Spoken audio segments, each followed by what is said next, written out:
Hello students, welcome to Global Online. This is Ankita Sood. So paper 1 में research aptitude का एक important topic हमने discuss किया था जिसका नाम है हाइपोथेसिस।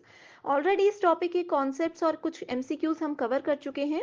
मोस्ट एक्सपेक्टेड क्वेश्चंस की सीरीज आज मैं लेकर आई हूँ जिसमें से guaranteed as it is questions आपके एग्जामिनेशन में देखने को आपको ज़रूर मिलेंगे। तो ये बहुत ज़रूरी है कि हर एक एक्सप्लेनेशन, हर एक क्वेश्चन को आप सभी स्टूडेंट्स ध्यान से ज़रूर सुनिएगा। स्टूडेंट्स पेपर वन प्रिपरेशन के लिए एक कंप्लीट कोर्स हम लेकर आए हैं जहां पर आपको डेली लाइव लेक्चर्स के साथ पेपर से पहले पूरा सिलेबस तो कवर करवाया ही जाएगा। साथ ही प्रीवियस ईयर क्वेश्चंस 2018 से लेकर के 2024 तक के भी कंप्लीट करवाए जाएंगे।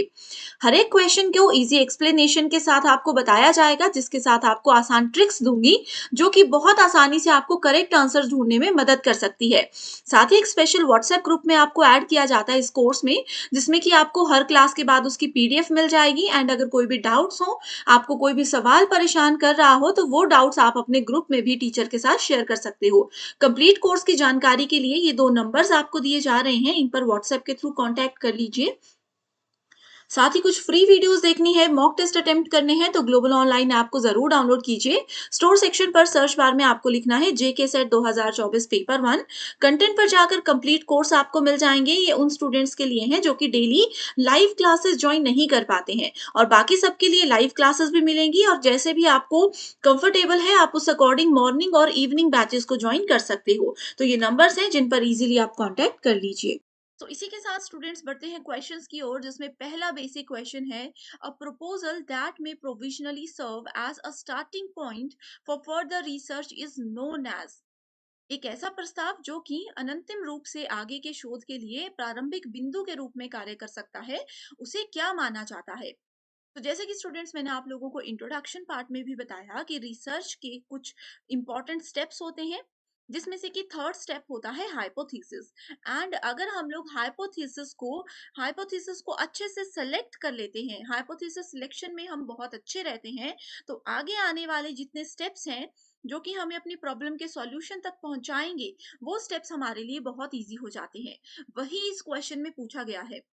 ठीक है, कि अगर हम लोगों को एक रिसर्च को फुलफिल करना है, तो एक स्टार्टिंग पॉइंट कौन सा हो सकता है जो कि हमें आगे के प्रोसेस को बहुत इजी कर सकता है, वो है हाइपोथेसिस यानी कि परिकल्पना। Next question is, identify the incorrect statement. Hypothesis is made on the basis of limited evidence as a starting point of further investigation.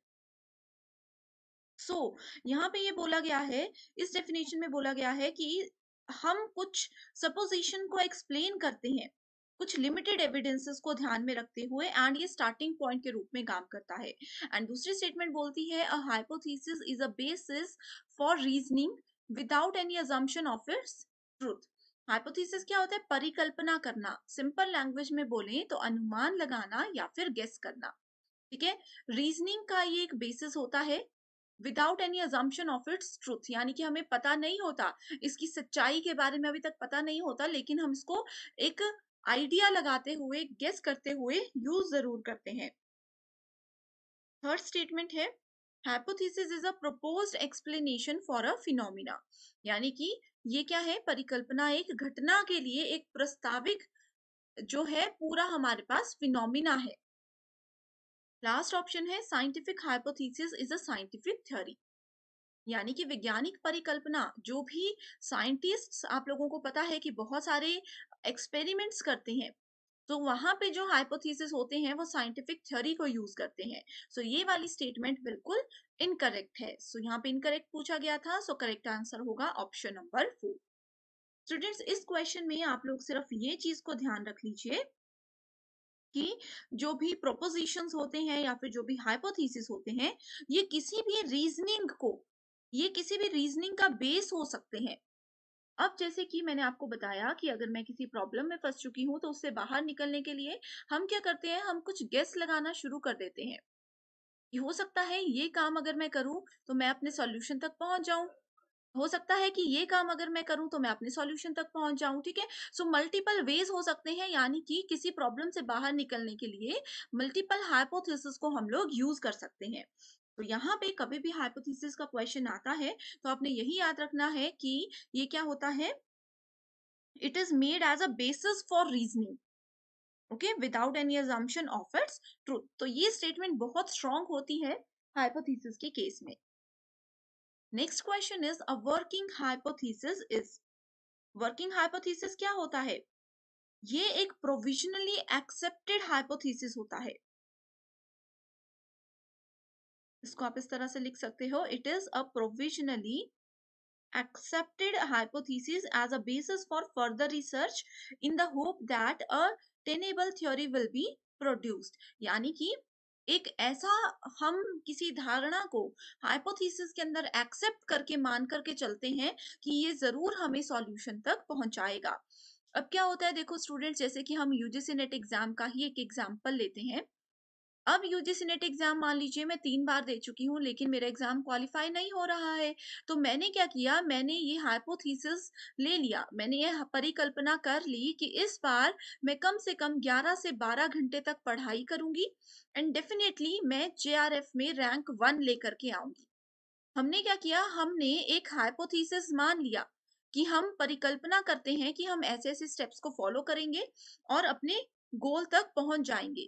ठीक है, तो हम इस स्टेटमेंट को क्या करते हैं, प्रोविजनली एक्सेप्ट कर लेते हैं. यानी कि हम पूरी तरह से मान लेते हैं कि यस, डेली अगर मैं 11 से 12 घंटे पढ़ लूं तो जेआरएफ हमारा क्वालिफाई हो जाएगा. तो इसीलिए यहाँ पे इसको बोला जाता है वर्किंग हाइपोथेसिस. यानी कि एक ऐसी परिकल्पना, एक ऐसी धारणा जिसको कि हम लोगों ने बिल्कुल फाइनल मान लिया है कि यही एक वो सॉल्यूशन है जो कि हमें अपनी गोल तक पहुंचाएगा, जो हमें अपना गोल अचीव करने में मदद करेगा. Next question is statement based question है एंड स्टूडेंट्स आपको पता होना चाहिए कि यूजीसी नेट एग्जाम में बहुत बार स्टेटमेंट बेस्ड क्वेश्चंस अब पूछे जाते हैं, राइट. तो उसमें पूछा गया है, in research null hypothesis when rejected offers the scope for accepting the alternative और सब्सटेंटिव रिसर्च हाइपोथेसिस. यानी कि अनुसंधान में शून्य परिकल्पना जब अस्वीकार कर दी जाती है तो वैकल्पिक या फिर मूल शोध परिकल्पना को स्वीकार करने की गुंजाइश जो है वो प्रदान करती है. स्टेटमेंट 2 बोलती है, when the null hypothesis is rejected there will be chances for committing a beta rather than alpha error. So इसका करेक्ट आंसर है कि स्टेटमेंट 1 बिल्कुल करेक्ट है एंड स्टेटमेंट 2 इनकरेक्ट है. स्टेटमेंट 1 जो है ना स्टूडेंट्स, मैं आपको बताऊं तो नल हाइपोथेसिस यानी कि शून्य परिकल्पना की एज इट इज डेफिनेशन दी गई है. नल हाइपोथेसिस में क्या बोलता है, ये बोलता है कि दो चीजें हैं, ए और बी दो चीजें हैं, ये दोनों हमेशा इक्वल होती हैं. ये बोलता है कि कभी भी किसी भी दो चीजों में कोई भी डिफरेंस नहीं होता है. ठीक है, इस पे एक सेपरेट वीडियो भी मैं लेकर आई हूँ, आप लोग जरूर देख लीजिएगा. एंड नल हाइपोथेसिस का सिंबल होता है HO. Null hypothesis statements are not proved by researcher. So जो भी ये स्टेटमेंट्स होती है नल हाइपोथेसिस के अंदर, ये कभी भी, ये बहुत ज्यादा चांसेस ऐसे होते हैं कि रिसर्चर इसको प्रूव नहीं कर पाता. क्यों नहीं कर पाता? क्योंकि ये बोलता है कि हर एक चीज बराबर होती है, किसी भी दो चीज में कभी भी कोई डिफरेंस नहीं होता. एंड यहाँ पे ये बोला जाता है कि जब भी हम लोग नल हाइपोथेसिस को रिजेक्ट कर देते हैं, अस्वीकार कर देते हैं, तो चांसेस यही होते हैं कि हम ऑल्टरनेटिव हाइपोथेसिस, जिसको कि सब्सटेंटिव हाइपोथेसिस भी बोला जाता है, उसको एक्सेप्ट करेंगे. तो हमेशा इस चीज को भी याद रखिएगा कि नल हाइपोथेसिस पहले आता है, उसके बाद फिर आता है हमारे पास ऑल्टरनेटिव हाइपोथेसिस. इसको अगर हमने एक्सेप्ट कर लिया तो very good, and in case अगर ये रिजेक्ट हो जाता है तो हम डायरेक्टली ऑल्टरनेटिव पे मूव करते हैं, जिसको कि 100% हम लोग एक्सेप्ट करते ही हैं. Next question is, which of the following is not a characteristic of good hypothesis? So good hypothesis क्या होता है स्टूडेंट्स, ये भी जानना बहुत ज्यादा जरूरी है. एक अच्छा हाइपोथेसिस वो होता है जिसमें कि कुछ प्रॉपर्टीज होती हैं कि वो सिंपल होना चाहिए, बिल्कुल भी कॉम्प्लेक्स नहीं होना चाहिए. ठीक है, उसका एक उसमें सब्जेक्टिविटी होनी चाहिए. ठीक है, एक अच्छे हाइपोथेसिस में सब्जेक्टिविटी भी होनी चाहिए, ऑब्जेक्टिविटी भी होनी चाहिए, एंड उसमें जो है वो कॉन्सेप्ट क्लैरिटी होनी चाहिए, वो रिलेटेबल होना चाहिए किससे, जो भी हमारी प्रॉब्लम है, जो भी हमारी हाइपोथेसिस या फिर हमारे रिसर्च की प्रॉब्लम है, उससे वो रिलेटेड होना चाहिए. तो वही एक अच्छा हाइपोथेसिस होता है. अब इसका एक एग्जाम्पल फिर से मैं आप लोगों को बताती हूँ कि अगर फिर वही बात है कि अगर मैं किसी प्रॉब्लम में फंस चुकी हूँ एंड मुझे उसके सॉल्यूशन तक जाना है, मेरे किसी फ्रेंड ए ने बताया ये वाला रास्ता, फ्रेंड बी ने बताया ये वाला रास्ता, फ्रेंड सी ने बताया ये वाला रास्ता कि आप ये ट्राई करो, मे बी हो सकता है सॉल्यूशन मिल जाए। ठीक है। अब जैसे मान लीजिए मेरी प्रॉब्लम है कि मेरा यूजीसी नेट एग्जाम क्वालिफाई अभी तक नहीं हुआ। सॉल्यूशन क्या है कि मुझे जेआरएफ क्वालिफाई करना है। किसी ने बोला कि आप लोग मॉक टेस्ट ट्राई कीजिए, किसी ने बोला कि आप कोचिंग लीजिए, ठीक है, किसी ने बोला कि आप सिर्फ पीवाईक्यू की कर लीजिए और बाकी छोड़ दो, भगवान देखेंगे जो होगा, ठीक है। एंड फोर्थ फ्रेंड ने बोल दिया कि आप पेपर देना ही छोड़ दो। तो ये क्या है? ये एक बैड हाइपोथेसिस है। उन्होंने एक परिकल्पना ही मुझे गलत दे दी। इससे क्या हुआ? मैं अपने सॉल्यूशन तक कभी भी नहीं पहुंच पाऊंगी। ठीक है। सो एक अच्छा हाइपोथेसिस होने के लिए हम लोगों को उसकी कॉम्प्लेक्सिटी पे ध्यान देना है।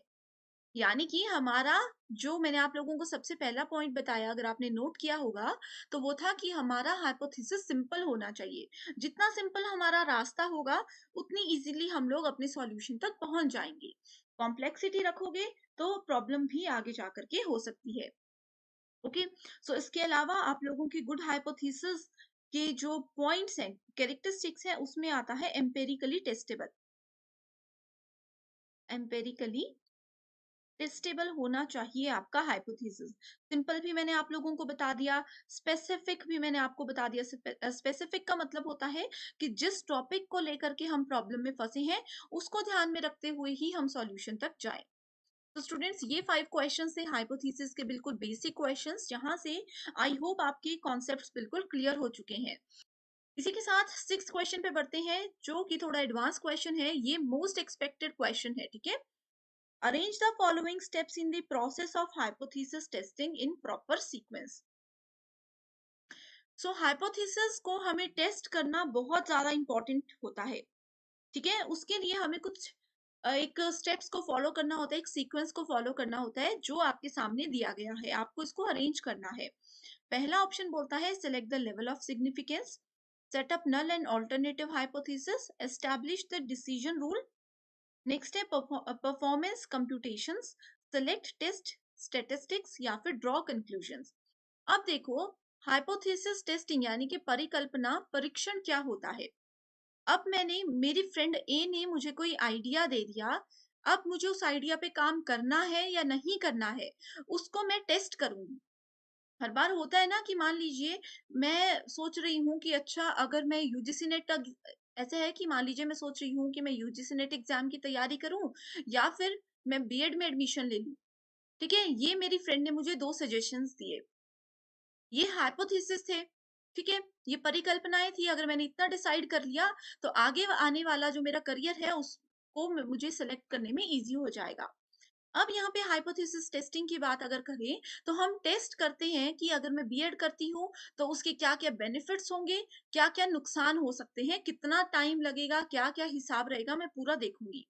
Similarly UGC net exam qualify करने के बेनिफिट्स क्या है, नुकसान क्या है, ये सारी चीजें हम देखेंगे। तो ये मैं क्या कर रही हूँ, ये मैं हाइपोथेसिस जो मेरे पास दो हैं, दो धारणाएं जो मैंने रखी हैं, उसको मैं टेस्ट कर रही हूँ कि कौन सा मुझे मेरी मंजिल तक जल्दी पहुंचाएगा एंड किससे मैं अपने इंटरेस्ट के अकॉर्डिंग तैयारी कर सकती हूँ। ओके।